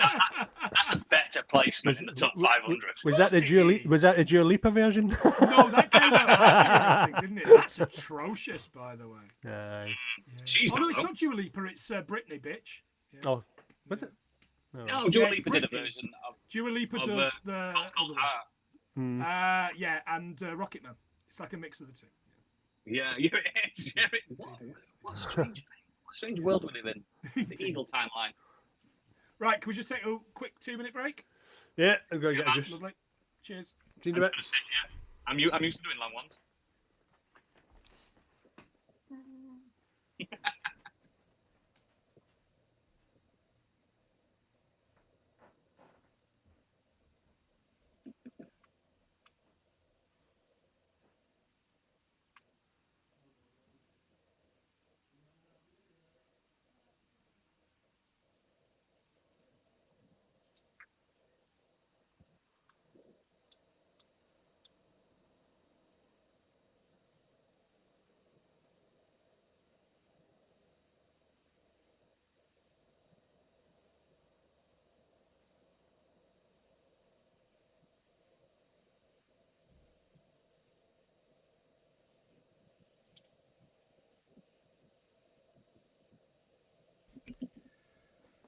The only people that get all this guff that we're talking now are the YouTube listeners, because it's all unedited on YouTube. Oh, is it? Yeah, so for YouTube people, thank you very much for watching the video. Like and subscribe and all that. Oh, so they just saw me scratching my ass then, yeah? Oh, probably, yeah. And they see me just fucking waddling in. I weren't really scratching my ass. You guys, let's take a break. I'm like, you're only an hour and 13 in. This is nothing. But this is the longest episode we'll have done in about 3 months. Wow, this is... Oh, God, I wish we did short episodes. Yeah, well, you need to stop having those arseholes waffling, don't you? They do talk more than I do. No, God, mate, everybody talks more than you do. I'll go like this. If you watch the YouTube video, you'll see me sometimes going right at the bottom of the camera. Try to get them to fucking... Yeah. And then they'll go, and another thing I've done this week. I'm like, fucking shut up. I hope no one's watching this. It's weird because Sunday nights would be ideal for me, but I cannot do 4 hours on a Sunday night. I just can't. Neither can I, but I still do it. I've usually got to get up at 6 in the morning and drive, so I need to be... I've usually just got out of bath with my hairs all down, and I'm just like, drying off. So if you're now on YouTube, get on Modern Escapism. Go and find them on all that. Good shit, man. Good. It's all right. If you need a podcast to last you the whole week's commute, it's the one for you. Well, as a man who drives a lot, it usually doesn't last me that long, but I am miles behind. And it's Gadget's fault for recommending me John Scalzi as an author, because I've been working my way through for the last year and a half all of John Scalzi's book on Audible. Yeah, the guy's amazing. I don't do Audible that much. I read a lot more. I read a lot more. I don't have time. I do not have time. I make time. I make it. We're on holiday at the end of the month, so I'm going to be sat by the fucking pool in Dubrovnik reading a lot, or on the fucking rocks. Man. Doing that. Arthur. Beautiful. Arthur 2. Love on the Rocks. Yeah. Grand. Yeah. Caught that in a while. No, well, as well you shouldn't. No, definitely not. Whew. It's warm. I've got the windows shut. I've got the door shut. I am fucking dying here. Honestly, I opened the door. No, there's no air whatsoever because we're on a semi-main road. We're not usually on a main road, but we're on a semi-main road at the minute because there's a road. The main road is shut for works, and it's been shut since like May. This is proper old man chat. They're putting a bypass in. My whole village is literally every single road you can go on. He's just getting works done to it. Yeah. They're trying to get that budget ready for next year, aren't they? Fucking council, mate, telling you. Yeah. No, but there's this whole new fucking bypass going in Carlisle. So, yeah, it's good. He needs it. Doxing the fuck out of ourselves here, by the way. Yeah. Yeah, so you can actually go. You'll actually be able to go from Scotland. Yeah. To the south if the M60 is shut for the first time. You don't actually have a direct motorway to Carlisle, do you? Yeah, the M6. Oh, it's the M6. Go M62. Go M6 from where you are. M62. Yeah, M62. The M6. Yeah. Oh yeah, it's been a while. Last time we went past Carlisle to go to Ellensborough, which is near Glasgow. Oh yeah, I know it well.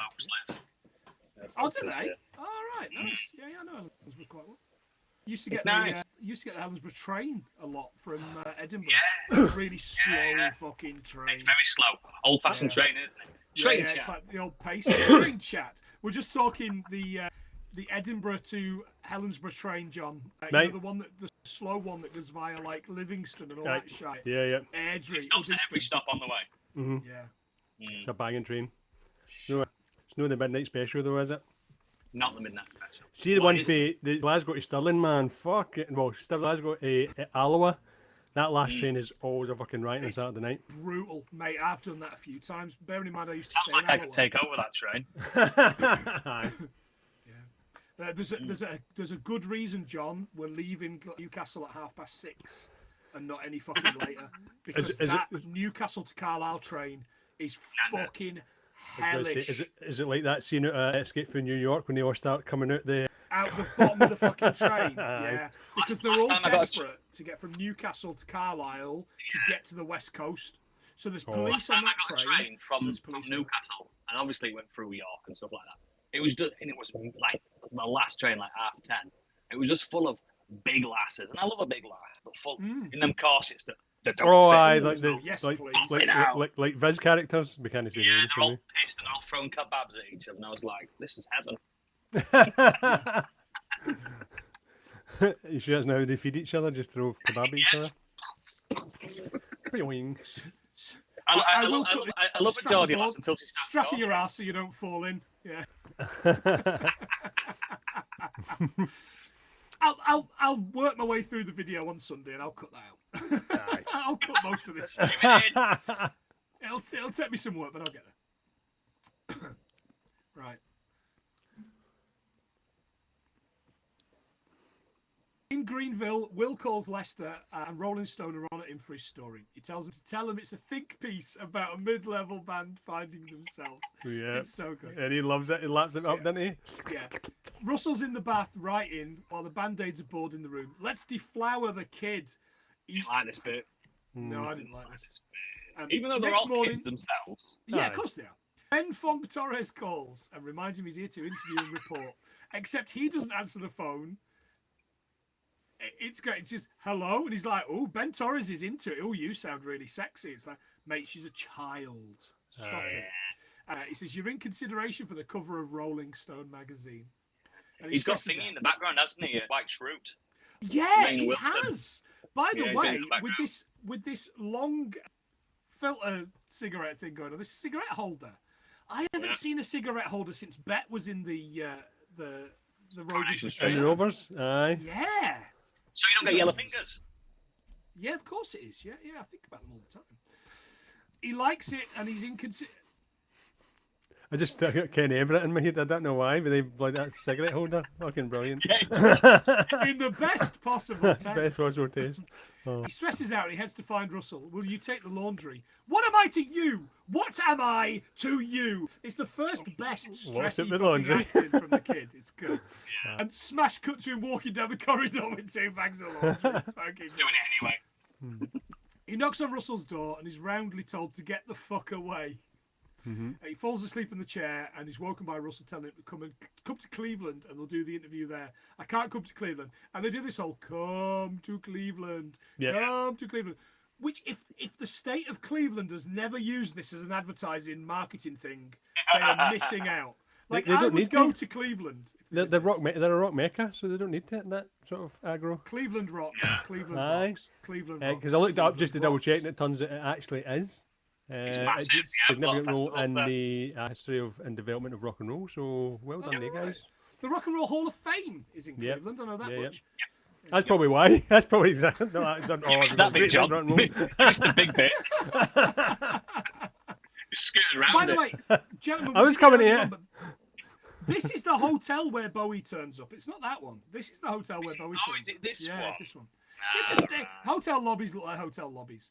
The other one all been is the to one where one of the uncles from Modern Family is the guy at the counter, isn't he? Yes. Oh God, so it is, aye. Yeah. Please call your mother. I'm very scared of her. Aye. Right. God, he's so young, isn't he? Wee bulbous Yeah, nose yeah. and everything. William is talking to Mom, and Russell takes the phone, telling her that he's a good kid and a very good journalist. She gives him hell. He's a good 15-year-old kid. Oh, aye. Am I speaking His to you face clearly? drops a little bit. Yeah, he does. Yes, ma'am. It's not too late for you to become a person of substance, Russell. Yes, ma'am. I'm glad we spoke. That's such a good thing. I like that. I Your like mom that too. kind of freaked me out. Yeah. The band meet Dennis Hope now, a new manager. He's been sent to replace or govern over Dick. I couldn't quite figure it out. Yeah. From I the think record label. he's Dick Roswell's manager. Yeah, pretty much. That kind of thing. And it's Jimmy Fallon, isn't it? I mean, Rachel went, that's Jimmy Fallon there. And I went, Jimmy Fallon's not an actor. He's only in that terrible Fever Pitch film with Drew Barrymore. Oh no, he's on that taxi one as well. Taxi driver. Aye, Again, Taxi he's driver. not an actor, John. Taxi driver. Yeah, he's in Taxi Driver. Are you talking to me? Are you talking to me? I just ran a kid Have over we not and I seen kept it, guys? driving. Are you talking to me? taxi. I've got a fake beard on. You must be talking to me. No, he's in the one with Queen Latifah. Queen Screen Latifah. of aye, Taxi, with the with remake taxi. of the very good French movie. Yeah. The remake. Oh, Julie Taxi. Oh no, that's a song, isn't it? Yes. Julie's Taxi. Julie's Taxi. Is that what it means? Sure. Julie's Taxis, how can I help? Oh, sorry, love, we ain't got anything till 10:30. Wakefield, you've got no chance. He's got connections in the industry, and they need to seize the day. If you think Mick Jagger will still be out there trying to be a rock star at the age of 50, you'll be sorely mistaken. He was 30 at this point. Yeah. Just so you know. So he was 30 at the point when they're meant to be making the film. Yeah. Right. Yeah. Now he was 82. And still popping kids out. Yeah, He's he's totally Frank Sinatra that one, isn't he? Keith, have we got any shreddies? There's this road manager poker game, which I think is probably the most unkind scene in the whole Oh, it's horrific, man. Awful. Penny and the Band-Aids need to be gone before New York because there are band wives and girlfriends at the gig. He agrees to let her go to the band Humble Pie for their tour instead. And we see a birthday poker out there, that's it. Yeah. They literally gamble, and Little William's face is like, oh, they actually don't. Yeah, he's absolutely kind of like crestfallen. Mm-hmm. Birthday party for Penny now. She's cutting this cake with a trowel. It looks like they're on the set of MASH, doesn't it? It really does, huge radar running in and asking about a cake. Expect a helicopter to come in with some fucking half-bone corpses. This was part of the Korean part of the tour. The USO show. The USO show. No wonder they needed the plane for this. How long have they spent on that bus? It'd have smelt like your son's bedroom. Yeah, he would. No, not that bad. Nothing's that bad. So Dennis Hope says to Penny, I'm sorry the plane isn't bigger, which obviously hurts her, but she kind of plays on. Mm-hmm. Penny tells William that she'll be going to New York on her own dime. No cares about the wife or girlfriend or whatever she is. William tells her to be in the real world. You don't know what he says to me in private, and he just spins round and again for the second time, and you can see kind of the growth of the kid or the frayed ends of him. I'm not sure which it is. And he says, he sold you to Humble Pie for $50 and a case of beer. And she, some fucking great crying acting here. But again, I'm going to say, it's very, very quick for the tears to be dropping. So I'm going to say off camera, put the old fucking Vicks under the eyes. And she composes herself and goes, well, what kind of beer? And it's good acting, that. It's good. That's good. She just continues smiling, like shrugging it off. Mm-hmm. She's destroyed by all that. I think it's her best bit. Aye. Agreed. They're in a cab in NYC now. We showed you America and did everything but get you laid. And he gives this kind of smirk and they're like, fuck, the kid got laid. Aye. He gets a call off Rolling Stone and they're going to put it on the cover. And they want his story. There's a mojo over at the New York Times you can use. What's a mojo? Oh, it's a bit of kit. It only takes 18 minutes per page to transfer. So good, isn't it? I mean, that is some really good writing in the year 2000. Fast forward 25 years, gentlemen, and that's fucking beautiful. I could not find any stats as to how quick it would take you to upload. The internet is so quick now. I couldn't find anything. Like it's there. It's instantly there. It's fucking light speed. How quick a page of text is there. I looked at the mojo, and if they did convert it to internet speak, I did the homework. Don't worry. Good work. It would be. I don't even know the term, but it'd be less than a kilobyte. Wow. That's how long. Data. So kilobytes is obviously what we started when we really started getting the internet, didn't we? Yeah. It'd be less than that.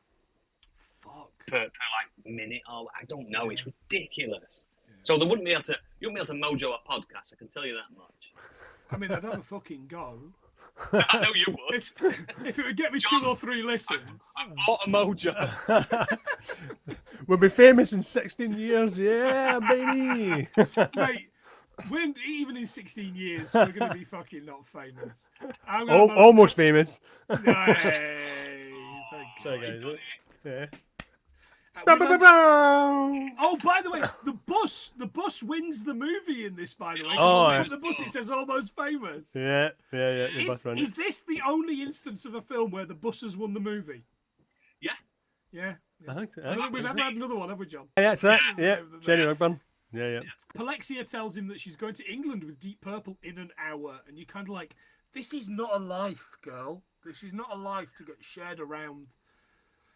It made me feel sad. It didn't make me feel It's quite really- as it's sad actually- as the piano, because that is considerably worse than It's this. not that sad. Certainly but for it makes you Holly think Hunt. that like Holly Hunt. Cameron Crowe saw some shit. Oh yeah, Oh, aye. yeah. Yeah. You know what I Oh mean? god, He aye. saw some shit. Mm-hmm. And there's certain things that are okay to put in films, and there are certain things that aren't. He's a millionaire, and I'm some cunt that gets 30 quid a month from Patreon. Wow, is that what you earn? Wow. Wow. Yeah, exactly. Will tells the band about the cover, and Russell's girlfriend spots Penny across the room. Dick goes to speak to her, and she leaves in tears. Will runs out to find her and ends up at the hotel. In her room, she is hammered. She's taken an over. When she says, who's she with? And everyone goes, me. Oh, me, yeah. Oh, Who's she aye. with? And it's That like was awkward. 3 or 4 of them go, yes, you and me. And she She just the goes, fucking Russell. She's taken an overdose of Quaaludes and drink. Well, Something I wish I was old enough to discover. John, did you have Quaaludes? no. John's still having them now. He's got the last batch of lemons on the planet. Never been a Give quidlid. me some now. I would have come to Carlisle if I'd known you had them. He calls for a doctor down to reception, doesn't he? My wife's very unwell. She's taken too many Quaaludes. Okay. These 2 folk arrive, by the way, and flush her stomach out, and it is fucking grim. Horrendous. And I will never hear my Sharia Moore again the same. I just won't. No, it's strange. Right. Do you know what they use for getting your stomach flushed? No? It's charcoal, liquid charcoal. All Nice. right. I okay. know because that friend of mine from the past. Yeah, I'm he's had aware it of him. done. Yeah, He's had it done, and it's the most horrendous thing you can possibly go for. He's told me. Well, It's dogs eat it to be sick, don't they? That's what it is. Yes, it's liquid charcoal. That's what it is. Right, okay. So That's fucked up. it was a Scotsman that invented the stomach pump, by the way, just so you know. Of course it fucking needed was. it. It was, aye, go on, aye. So, pretty much, aye. It's like, what's this? Get that in there. I can So drink again. I can drink again. There you go. Get me in me. Aye, so it was a guy, a physician called Alexander Monroe in 1767, but then they gained popularity into the 19th century. So another Scottish invention passed by. At least he named a mountain after him. Aye. On the subject of Scotsmen, Rob Roy Walker, not a real person, one of the members of the band, but a Rob Roy gentleman, the classic cocktail similar to a Manhattan, but made with Scottish whiskey instead of rye or bourbon. There you go. Yes. It can't be I made. like- I found it can't be made with American whiskey because it's not the same thing. All right, okay. Oh, very good. What's the It's difference spelled in different American as well. whiskey and bourbon then? Is it right? And an E. There's an E. The difference is the E. Oh, like, the word like Irish whiskey. Yeah, like Irish whiskey. Yes. And bourbon's a liqueur, remember? It's a liqueur. It's Oh, of whiskey flavored. course. Yeah. I know a lot of things about alcohol. Yeah. Problems? Maybe. You're bringing a lot more to this podcast than we expected because we know you. You're our The friend. veil is But, slipping you're to the- bringing a lot more to this podcast than people who don't know you know. Oh yeah. Meanwhile, William's missed his graduation ceremony trying to keep Penny conscious. It's really grim. William may be walking in Central Park. She admits her name is what? Lady. Oh, lady. It comes in funny later on, but that pond in Central Park is basically just called the pond. The pond. Yeah. The pond. Lady Goodman. Aye. Goodman, that's it. I mean, she doesn't look Druish. She definitely isn't. He takes her to the airport. See you back in the real world. And as she boards the flight, John, as you say, what does he shout? Oh, what can I mean? You've just brought it up. It comes in really importantly later on. He shouts Oh her God, name. aye, lady. Sorry, aye. Hey Says, lady, hey lady, and every woman everybody's turns around. Aye, It's funny. fucking. It is. That is 10 out of 10 for me. That's It's good. just I such enjoyed that. fucking thrown in. As comedy. much as Every it's single just woman cheap, turns around is great. Yeah. it's just such a cheap thing to do, but just really worked, yeah, doesn't it? Yeah, it is. It Hey, should lady. have been in the fucking Mel Brooks movie. Aye. Yeah, definitely. I wanted him to run after her like that scene in Airplane, knocking all the poles and things over. She's chasing the airplane. On the flight out of NYC, Will is interviewing Russell. He doesn't have any fucking luck, does he? The plane hits some weather. Oh, it's such grim as well, isn't it? And Fucking they hell. think it's hilarious, so sing Peggy Sue. Oh, Jesus. Gentlemen, top 5 artists who died in plane crashes. Number Yeah. 1, Glenn Miller, 1944, disappeared over the English Channel during World War II whilst travelling to entertain the troops. The wreckage was never found, and I'm still entertained. So, you know, there's something, isn't it? Hey. Number 2, Buddy Holly, Richie Valens, and The Big Bopper. Is that, is it 4? Is it 4 now? We have mentioned this so many times on the podcast, haven't we? And I think every time I probably do the same gag. I don't know. The Big Bopper Goodbye, baby. Baby. I don't know. An Iowa cornfield during a winter tour. At least it wasn't during the summer. Oh, the corn! Paul Newman's going to have my legs. We've just watched that remake, by the way, of The Children of the Corn that came out during lockdown. It's fucking brutal. It's is it bad? so shit. It's what's the point? unbelievable. It's What's the rough, point? mate. It's rough. I mean, it's quite rough. It's quite rough, but it's just bad. It's Yeah. it's just an evil little girl, and you're like, ah, It's when it loses its charm, doesn't it? yeah. You Yeah. kind of Also, it's filmed in Australia and has like 3 people out of Heartbreak High as some of the main adult really? characters. Oh, man. Remember Heartbreak High, Yeah. listeners? Oh, fuck Yeah. Fucking hell. I remember the blonde lassie. What one? Oi them. There's about 60 million. Derek Klinsman, he was blonde, wasn't he? Jesus, how do I even remember that name? Number 3, Patsy Cline, Cowboy Copus, and Hawkshaw Hawkins. So shit they named him twice. 1963. Patsy Jesus. Cline, by the way, was my stepmom's favourite singer. And I don't think she ever got over the fact that she died in a plane crash. Oh. Really? Tennessee, though. Tennessee. What would you expect? Before Jim Reeves, who coincidentally was my grandma's favourite artist. But you said, 1964. he's my grandma. I thought you said Mike Reeves. Oh, Frank. Oh, Frank. Oh, Pat. Oh, Pat. He died with a spinning bow tie with now else on. And somebody just pelting him with fucking Visenis balls with that show. Run remember? around! Just hitting him with fucking tenny balls until he died. Crash around. Something. Jesus. If Reach nothing around. else, we're doing gags for like 30 years that Yeah. are still 20 years out of date. These. His private plane crashed near Nashville in poor weather. I'm going to argue there's no such thing as poor weather in Nashville. And finally, the saddest one, Otis Redding, 1967, died along with most of his backing band, the Bar-Kays, when the plane crashed into Lake Monona, Wisconsin. Don't forget as well, the late Ozzy Osbourne's guitarist, Randy Rhoads. A very good point, actually. I did whittle this down from about 20 different people. And I also didn't do Leonard Skinnard because we'd already done it in our Con Air episode. Oh, so did. There's too many rock stars getting in planes and dying. Yes. It's a good trope. It's a good trope. It is a good trope, and it's nice to have on your epitaph, isn't it? Died as he would have wanted, a rock star. Times you would have wanted flaming. On an e-scooter.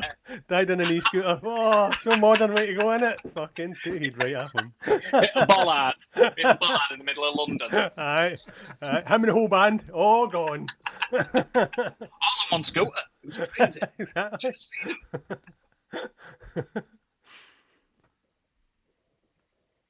The pilot tells them that they're going to put it down in a field in Tupelo. By the way, this scene is fucking wild. Oh. Russell tells them that he loves them all. Dennis says he was in a hit and run. Not a Yeah. day goes by that I don't see Don't his think so. face. Which is fucking great. But it gave me big Ferris Bueller moments. Do you know what I mean? Never forget that cunt fucking murdered people. Let's not forget that guy. Never He also forget that. murdered Godzilla and that guy in the car. Yeah, Aye. yeah. And a lot of films. Yeah. And a lot of Denny, 3 of the band explained that they slept with Russell's ex, and that Jeff slept with Leslie, who he's His with current now. wife.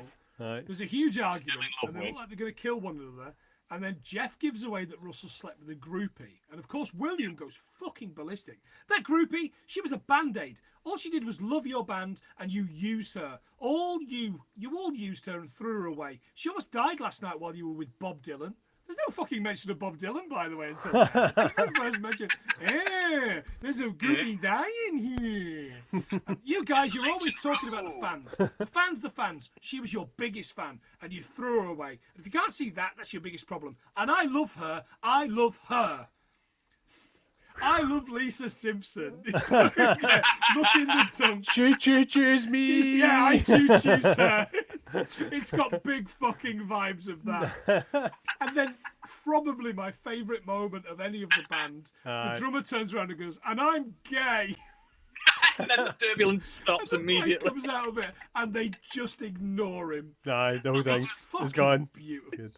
So good. This scene was based on a true event from Crowe's time on tour with The Who. Yep. Of course it was. Which member of The Who was gay, lads? That's what I want to know. Oh. I mean, we know which Pedo. one was the paedophile. Yeah. Well, the book eventually came out, and there was no mention of sexual abuse in the book, was there? Townsend, you cunt. Imagine shouting that out as the plane crashes.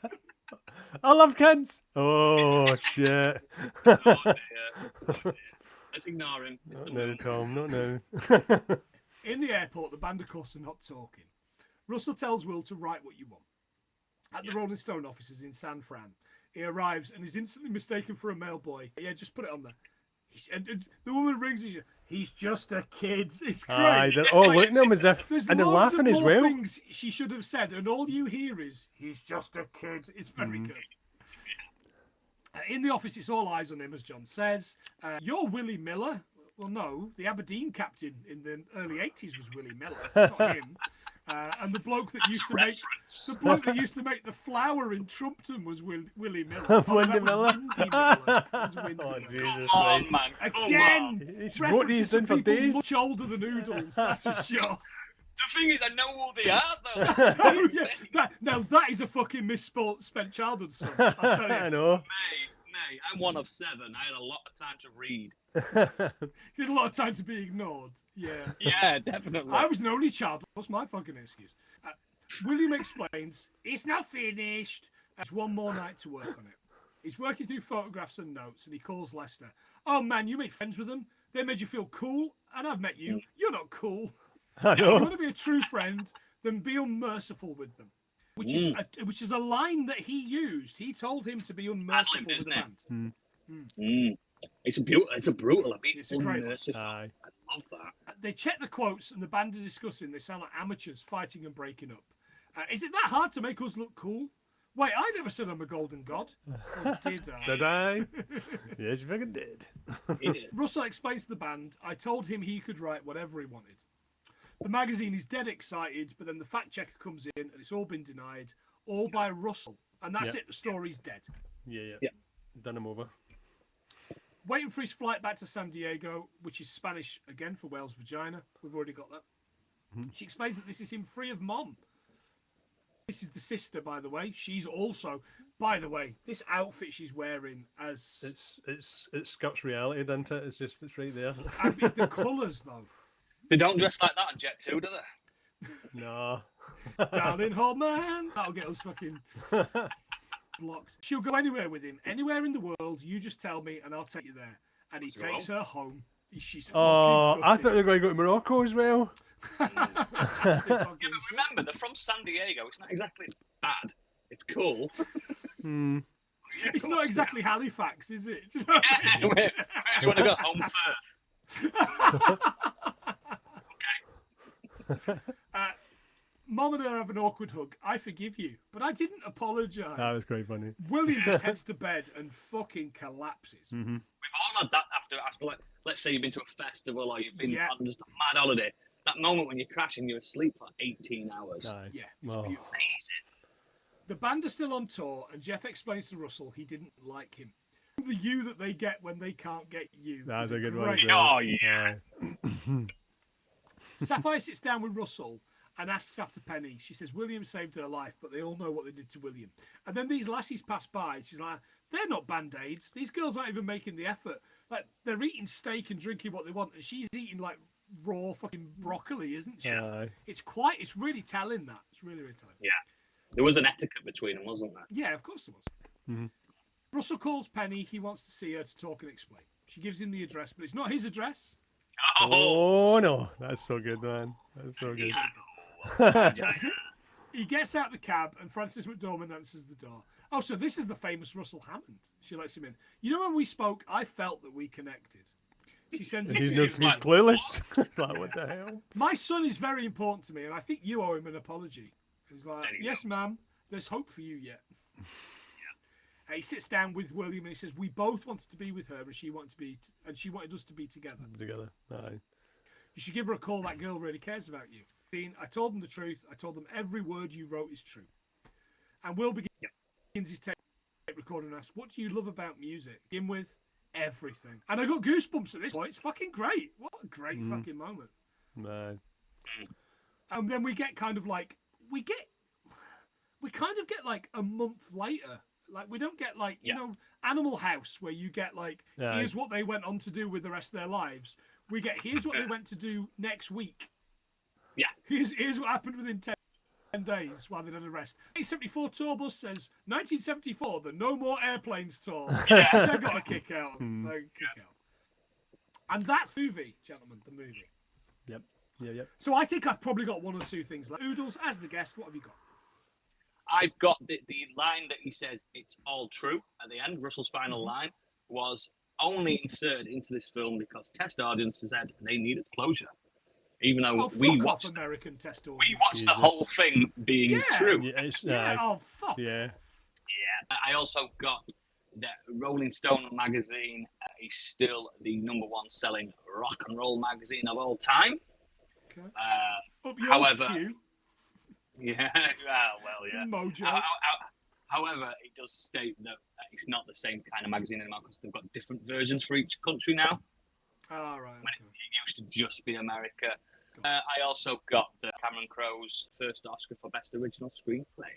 Nice. Okay. John Boy. Right, so Cameron Crowe also done, Jeremy White says, Say Anything, Vanilla Sky, and we bought a zoo. I didn't know that. Oh, a zoo, yeah. That movie. I like that. I thought it was all right. Just for that child. We bought a zoo. Yeah. Got some high karate. We've seen it in the old. Fuck! I didn't see high karate. Yeah, high karate. It was in the drawer. Originally developed by Leeming and was first sold in 1967. 1969 was a year filled with significant events. Most iconic are Apollo 11 moon landing, Neil Armstrong's first steps. What else? Woodstock. And the Manson family murders. Oh, I thought I'd end on a high there. Manson murders. First person to end up at the Spawn Ranch. Man, again, second reference to that movie. Man. Fucking hell, we got to do that eventually. First person to appear in the Rolling Stone magazine cover was John Lennon in 1967. Can't imagine. Iggy Pop's first song was Sister Midnight, released in 1977. Black Sabbath's first song was titled Black Sabbath in 1969. And Cindery Means Designed to Cause Fire. Pekka has the Stromont Vale Event Centre, which includes a 10,000-seat multi-purpose arena called Landon Arena. Michael Landon Arena. That's what I thought. As soon as it's the highway of heaven, isn't it? Again, who are these references? These references are for my grandmother, who's been dead 30 years. Sparklers were invented in China during the 7th century, and they were originally made of bamboo splints coated in sailpit and pine resin. Nice. And Rolling Stone's original San Francisco headquarters were located in 746 Brannan Street and not 24, whatever it was at the end of the film. Yeah. There you go. Nice. Done. Also, I've got one last one. With Tiny Dancer being inserted into this film, Elton John has gone on record saying it revitalised his career in America. Oh, right. Because in the early 2000s, he was dead in the water. Yeah, because he was doing a lot of shit. He was doing a lot of shit. Dead on the water. Tiny dancers in the sky. I didn't. Again, don't know who this is for. A deleted scene had Stillwater visiting the radio station, only to be told their single wasn't getting airplay because they weren't cool enough. It was based on a real moment for the Allman Brothers. Ooh. I assume it was cut because it was the plot for the film Airheads, listeners. Yep. Airheads. And Kate Hudson said Penny Lane remains her favourite role, partly because it was the first character she felt truly connected to on a deep emotional level, and she kept the coat. And the only good one she did. Yeah. Hey, Fool's Gold called. It wants. Oh, I don't know. come on. I don't know. The ghost of girlfriend's past. Is that her? Oh, how to How lose a to man lose in a guy 10 days. in 10 days. There you go. that's it. There you go. There you go. House sitter. Oh no, that's a. Oh God, that was a cracking house, man. I just squatted in there. Right, Oodles. I'm going to top them up. You tell us how you think we've got on. I think we've got at least. I mean, we've had fun. That's the main thing, guys. Listeners. And we watched a good film. We watched a cracking film. It's about stealing an hour and 40 minutes of everyone's time. That's what it's about. Yeah, I reckon we've got about between 90 and 100. Okay, give us a number between 90 and 100. 97. Ooh, John, can you go higher than 97? 117. You spunk it every time, mate. 101. None of your nonsense. Oh, we've actually done. done it. We've done it. We've done it. Did we do it for Blade? I've not listened to it in a while. Did we do it for Blade? Oh, I can't remember, mate. I've never done it to Blade, mate. I can't remember about it That's not that years ago. romantic. Tracy Lords covered in blood. Aye, once a month. About 4 years ago, just won't let me on because you keep making long podcasts when I'm here.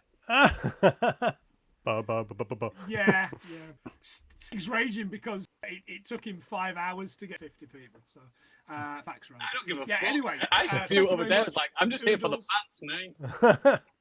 It is. It's yeah, and do you know what? Let's just say that makes the podcast better in my eyes. But what do I know? The listeners and the people that pay us the money. On the subject of the people that pay us the money, they pay us £1 just like Oodles, and they're on the wheel. They've either been spun or they're about to be spun, or will be spun in the next 7 years. And those people, of course, are Joe and James at Hallmark of Greatness. This week, we welcomed on a streamer called Ryan, and we talked about that fucking atrocious War of the Worlds.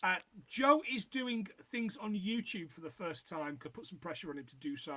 Those videos need a little bit of love, so get Hallmark of Greatness on YouTube. Please subscribe and watch the episodes there from now on. We have got Dean Efkin Guy, who I'm talking about a movie. By the time this comes out, we'll be a couple of days away from being able to talk about a movie called Crowe, which is out in cinemas next week. So I'm really looking forward to doing that. Best boy Kurt, who is a mutual friend, Doodles, isn't he? Lovely lad. He's a patron for us as well. Such a nice man. So much money to throw around. Oh, 100%. Such a nice. He must be a broker. Indeed. He must be a broker. Good money, I've heard. He'll be fucking broke by the end of it. That's for sure. Broker? I never even knew her. Hey! There you go. He did it, guys. He did it. Gadget, Candy, Stig, Biggie, and some cunt called Oodles. They are from the Modern Escapism podcast. Oodles, now's your time. Advertise the shit out of that. Do you know what? Because we're that big now in the podcasting circuit, all you have to do is Google Modern Escapism and you'll find everything. Oh, I mean, that's not that big. upper All you echelon. need to do is Google 100 things we learned from film and you find everything. And you find nothing. Yeah. We don't have a website anymore, so just on your favourite podcast players, just put Modern Escapism in. And also our sister and beloved podcast that a lot of people like, Two Dragons Dream of Scorched Sheep, which is an actual play D&D podcast. Believe it or not, I'm not actually a nerd. I'm really cool. I'm a jock. Aye, that's what nerds say all the time. I'm no nerd. Yeah, that's not Kermit the Frog behind me at all. Yeah, there's a gun in there. There's a gun in there. Spoilers for that, by the way. I am still buzzing a week and a half on from Biggie absolutely sidestepping the fuck out of that boss fight in episode 3. That guy, do you know what? He is. I've met some men in my time. He is the biggest enigma, but the man I'm probably most in love with of all time. At the same time, I can't not be in love with him. Like when you're in his presence. Have you met him in person? No, but that makes one of us because he brought ice pirates to us. So fuck him. He made us do that. Do you know them people have got an aura about them in person? The purple Is one. it purple? It's he's sensitive. rainbow, It's like a flower. No, he's rainbow. He's aura is everything. He's amazing. He's such a great guy. I don't know how he did it. He is a good lad. I don't know how he did it. I'd give him a reach around. Yeah. We've got lovely Lee Davies. He's a nice guy too. Again, another. Kieran Corrigan, another guy that we all know and love. Hey, he was in the OG Modern Escapism. Indeed, he was. Yeah, I hear about that. Did he escape? Oh. He did. His own choice. I didn't sack him. Escape Jism, more like. Lovely yeah. Rob Jones, John, who was in Falkirk the other day and still refused to call in on you. What a What? Indeed. Jen and Ian Stewart, Megan, Dale, and Ali, who by now will have had a fantastic MegaCon 2025. well done. Sorry we couldn't join you this year, but we were busy getting hammered in Glasgow, in Newcastle, rather. Newcastle. Maria and Ian at Cult Connections, who are covering the new series of Andor finally. Yes, Maria's too busy to come on fucking the episode that she picked for us, but she's not too busy to talk Star Wars. You know what, Maria? Fuck you. Glory Hunter. Paul Parks, SP Film Viewers, Ian McComish, Nigel Davies at the Wonder Emporium, Dan and Gavin Belson from Be There with Belson Podcast, Aaron Huggett from Z1 Podcast, reaching out, mate, hope you're well. We have got Mono and Kira at Mono Rants at Movies, Gav McGill, Josh Wilson, super familiar with the Wilsons, Rachel Plant, and Phil Fairish. Phil Fairish's birthday last week, Legends. by the way. He didn't remind us, so we didn't shout him out. Oh. But he will be listening to this episode in a year's time when it's his 41st birthday. Happy birthday, Rockstar. Yeah, Happy 41 birthday. boy. Indeed. It's also Ian Graham's birthday, so there you go. Happy birthday, Rockstar.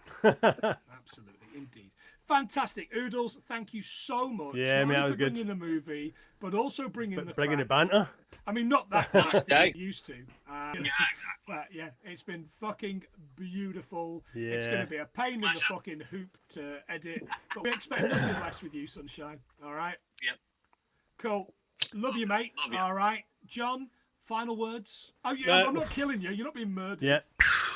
Well, I'm going to actually have a word with this Cameron guy and see if we can do a follow-up to this film called We Are Famous and get Oodles back on to do that, because that was quite a cracking film, man. I really enjoyed that. It touched me in places that my uncle didn't. There are Thanks, no mate. places that your uncle didn't touch you. No, well, Aberdeen. So thank you so much for that film, mate. That was good. Thank you so much. Absolutely. No worries, mate. He's been Oodles of Modern Escapism. He's been John. I've been Planty. And this has been 101 things we eventually learned from Almost Famous. Ciao. See you guys.